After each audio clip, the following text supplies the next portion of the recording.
Once you have painted all the walls in your house and put all the floors down, then it's time to decorate. So, if you, over here on the right side of the screen, go down, the fourth icon down is called Components.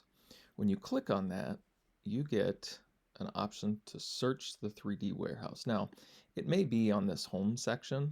If it is, simply go over to the Search 3D Warehouse tab and then type in what it is you're looking for. So, for example, I am looking for a kitchen island.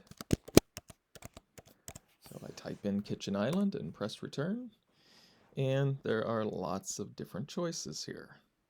So once I see one that I like, I think I'll go with this one.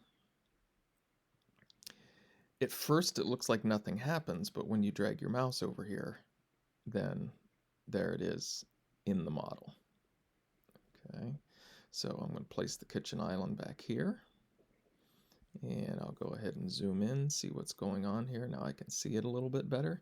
Now that is not the way that I want my kitchen island to face, so I'm simply going to hover over top of it with the move tool. Make sure you're using the move tool. I'm going to hover over top of it, and I can rotate it to a new direction that I want. And then I can click and slide it over. Now be careful. Notice how I clicked on the middle of it and it dropped down into the floor. I'm going to go ahead and press escape here. And now this time when I move it, I'm going to be really careful to make sure I grab it at the bottom. And then that way it stays on the face of your drawing. Okay. I'm going to move the kitchen island maybe, I would guess about there, and it is just a guess right now. And then I could come back to here and type in kitchen table.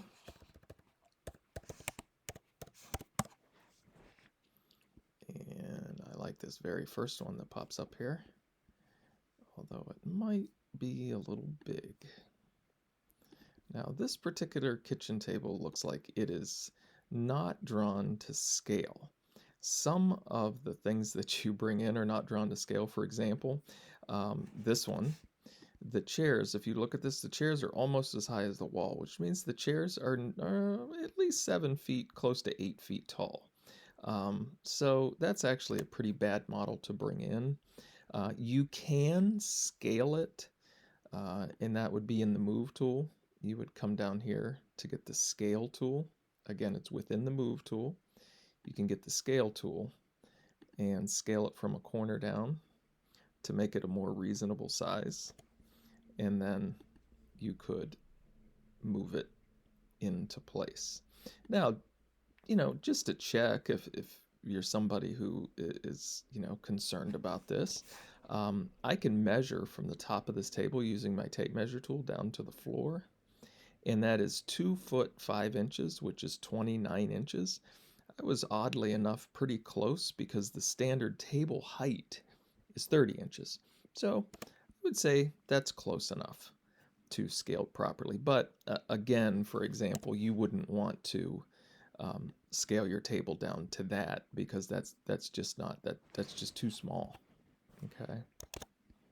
So what I want you to do is, after your walls are up, your floors are done, your walls are painted, then I want you to go into the 3D warehouse, which is found in the component panel, search up different things to furnish your house, and start furnishing your house. Now, I will say, as you go, save as you go. Some of these models get pretty big. Actually, I would probably just go up and hit the save button every time I put a new model in. Otherwise, if you spend a whole period doing this and not hitting the save button, you might have a problem saving it because it just gets too big. So, good luck, have fun, and hope to see you soon.